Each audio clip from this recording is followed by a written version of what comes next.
Hello everyone, welcome to Jacob's Academy of Nursing.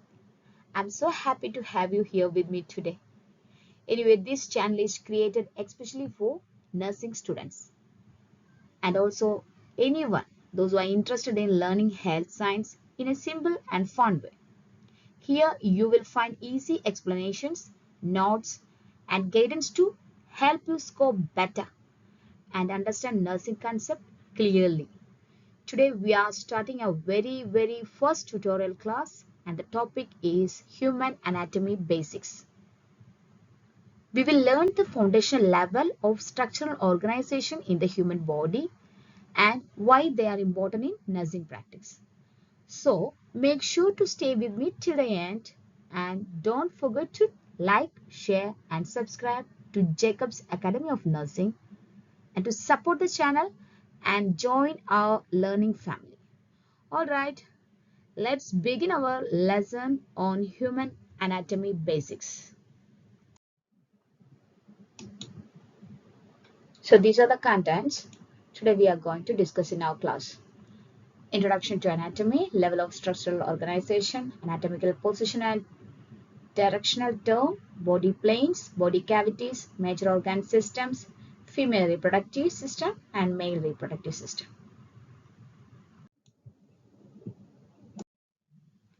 In this diagram, we can see the human skeleton. The human skeleton is the internal framework that supports our entire body. It is made up of around 206 bones in an adult. These bones work together to provide shape, support, movement, protection, and even help in the production of blood cells. The skeleton is divided into two main parts. One is axial skeleton and the second one is appendicular skeleton.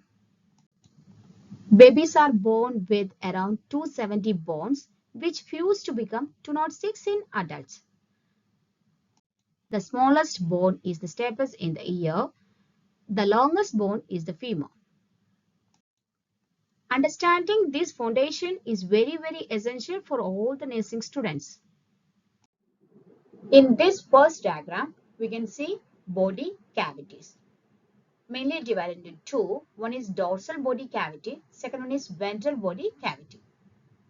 In dorsal body cavity, it's located in the backside of the body, and the dorsal body cavity main purpose is to protect the central nervous system, and the subdivisions are there. One is cranial cavity, second one is spinal cavity. In spinal cavity it contains the spinal cord, and cranial cavity it holds the brain. Coming to ventral body cavity, it is located in the front side of the body and it's the largest body cavity. Subdivisions are there. One is thoracic cavity, second one is abdominopelvic cavity. Coming to thoracic cavity, it contains heart, lungs. Coming to abdominopelvic cavity, it contains abdominal cavity as well pelvic cavity. In abdominal cavity, the organs are stomach, liver, intestines, spleen, kidney, etc. Coming to pelvic cavity, it contains urinary bladder, reproductive organs, rectum. Second diagram, it shows the abdominal region. It's mainly divided into 9 regions. We can see one by one. First is right hypochondriac region, epigastric region, left hypochondriac region, right lumbar region, umbilical region, left lumbar region, right iliac fossa, hypogastric region, left iliac fossa. To do the accurate assessment for the patient, we need to know about this region properly and also for locating the pain and also the location of the organs as well. And also the final thing is documentation in nursing care also we need to know regarding the abdominal region clearly. Introduction to anatomy. We can see anatomy is the branch of biology that deals with the structure of the human body and its parts. It helps locate pain and abnormalities, essential for physical assessment and diagnosis. improve accuracy in nursing procedure. So now we can see the levels of structural organization in the human body. The human body is built in a step-by-step manner, starting from the smallest particles and ending with the complete organism. There are 6 levels. So we can see one by one. First one is chemical level, which means atoms and molecules. This is smallest level. It includes atoms and molecules. These chemicals combine to form substance needed for life. Example for atoms: hydrogen, carbon, nitrogen, oxygen, etc. Example for molecules: it is water, protein, carbohydrates, lipids, DNA. Second one, cellular level. It's a basic unit of life. When chemicals combine, they form cells, and cells are the basic unit of life. For example, blood cells, nerve cells, muscle cells. The third one is tissue level, which means groups of similar cells. Similar cells join together to form tissues. We have 4 major types of tissues. First one is epithelial tissue, second one connective tissue, third one muscle tissue, and the final one nervous tissue. And the fourth one organ level, which means organs with specific function. Different tissues combine to form organs. Each organ has a specific function. For example, heart, lungs, stomach, kidneys. Fifth one is organ system level, which means organs groups working together. Organs that work together form an organ system. For example, heart and blood vessels from the cardiovascular system, lungs and airway from the respiratory system. The body has 11 organ systems. And the sixth one is organism level, which means complete living individual. This is the highest level. All organ system working together form a complete human body. By understanding these levels only, the nurses can assess the patient condition correctly, and also we can provide safe and effective nursing care. So next we can see the anatomical position and directional terms. So to avoid confusion when naming locations on the body, we use a standard reference called anatomical position. So we can see standing upright, facing forward, arms at side, palms facing forward, feet slightly apart. So these are the standard anatomical position for describing body parts. Next we can see the directional terms. So these terms help describe where one body part is in relation to another. They make communication clear between healthcare professionals. So we can see the directional terms. Superior meaning above. For example, head is superior to neck. Inferior means below. For example, stomach is inferior to lungs. Anterior, it means front. For example, chest is anterior to spine. Next one, posterior, it means back. For example, spine is posterior to heart. Next we can see medial. It means toward midline. For example, nose is medial to eyes. Next one is lateral. It means away from midline. For example, arms are lateral to chest. Next one is proximal. It means near trunk. For example, shoulder proximal to elbow. Next one is distal. It's away from trunk. For example, finger distal to wrist. So we use directional terms every day in nursing for documentation, for doing the assessment, for doing the wound description, and the communication with the healthcare teams. So we need to know regarding the anatomical position and directional terms for doing everything properly. Next, we can see the body planes. These are imaginary lines dividing the body, and we can see the plane and divisions here. Sagittal, that is left and right. I will try to draw here. See, like, not that much good image, but also just for your understanding. This is left and right. This is the sagittal plane. So next we can see coronal, otherwise frontal. I will try to draw here.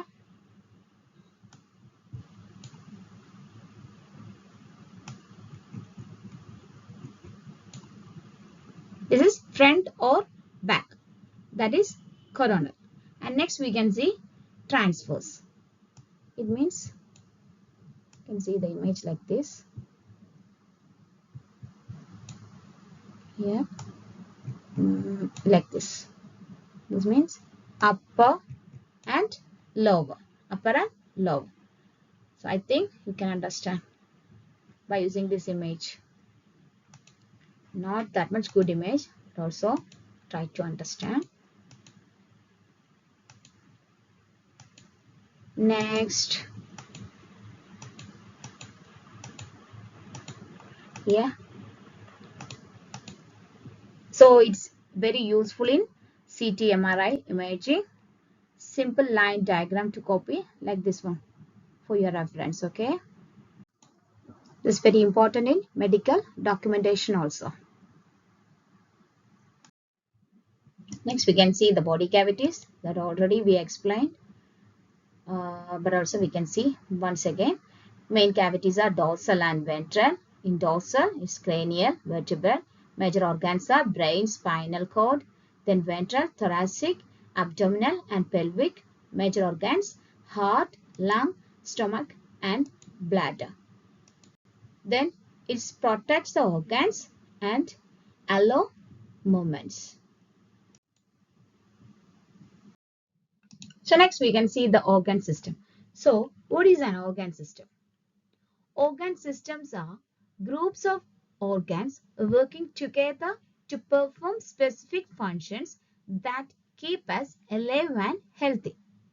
11 organ systems are there. Here we can see the major functions. Example, organs. So one by one, system wise we can see. First one, skeleton system. The major function is support and protection. Example, bones. Muscular system, major function is movement. Example, muscles. Cardiovascular system, major function is transport. Example, heart.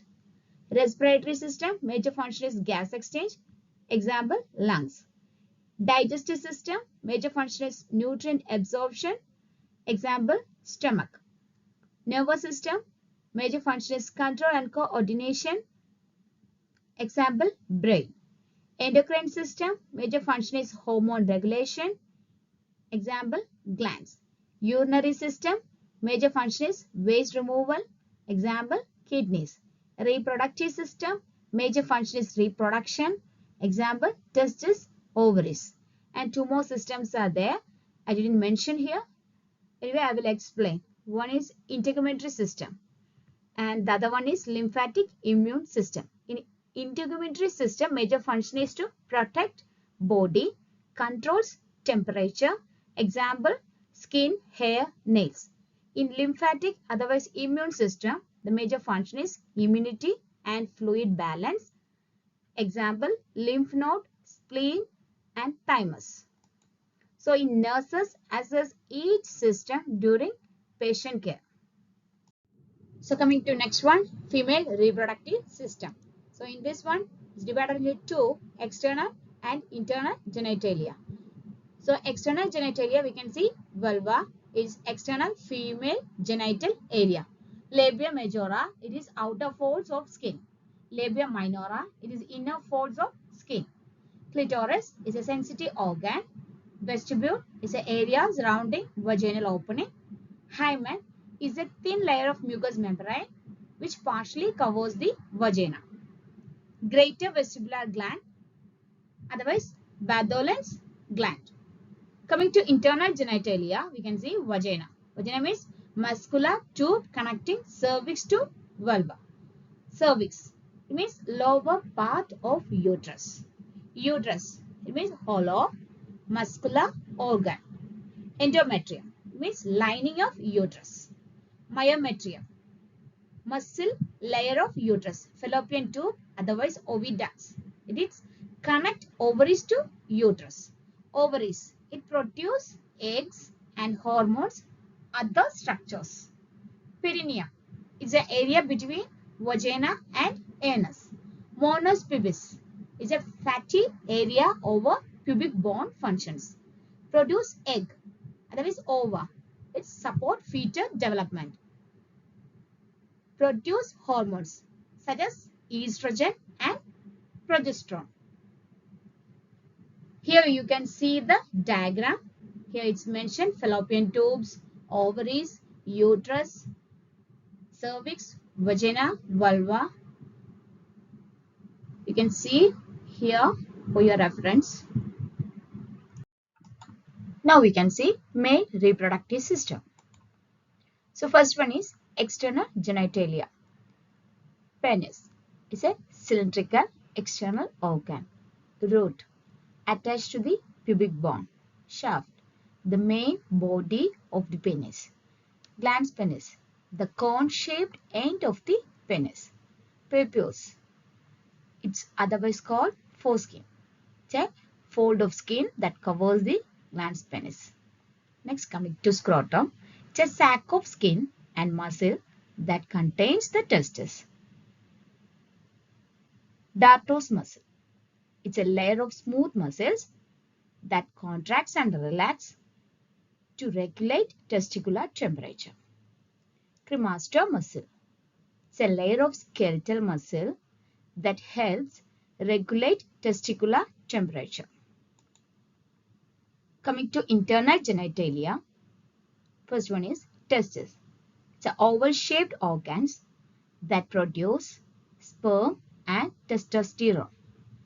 Seminiferous tubules means coiled tubes where sperm protection occurs. Interstitial tissue, it means connective tissue that supports the seminiferous tubules. Rete testis is a network of tubules that collect sperm from the seminiferous tubules. Epidermis, it's a coiled tube that stores and matures sperm. It's having head, body, tail. Head means the upper part, body is the middle part, tail is the lower part. And it's connected to vas deferens. Next, vas deferens is a muscular tube that carries sperm from the epidermis to the ejaculatory ducts. Ejaculatory ducts short tube that connect the vas deferens to the prostatic urethra.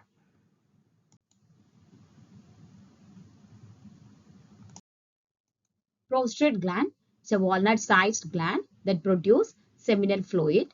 It's contained 3 zones are there. Central zone. So first one surrounds the ejaculatory ducts. Second one, peripheral zone is the largest part of the prostate gland. Third one, transitional zone, it surrounds the urethra. Next, urethra is a tube that carries urine and semen out of the body. Next one, seminal vesicles is a 2 small glands that produce seminal fluid. Bulbourethral glands, it means 2 small glands that produce a clear lubricating fluid. Coming to shape and dimensions, we can see testis is oval in shape and in compressed from side to side. Left testis lies about 1 centimeter lower than the right testis. Coming to measurements, its length 5 centimeter, breadth 2.5 centimeter, thickness 3 centimeter, weight 10 to 14 grams. So here we can summarize the topic. In today's class, we learned the fundamental concepts of human anatomy, which forms the foundation for all further nursing studies. Yeah, now you know regarding anatomy. It's a study of body structure, and also we learn where the body organs are located, how body systems are arranged, and how they are related to each other. Then we learned regarding the structural levels. Body organized into different structural levels. It means 6 levels are there we learned, and the standard anatomical position used for reference. And we learned regarding body planes. It means 3 planes we learned, and also the cavities help in clinical imaging, and body system.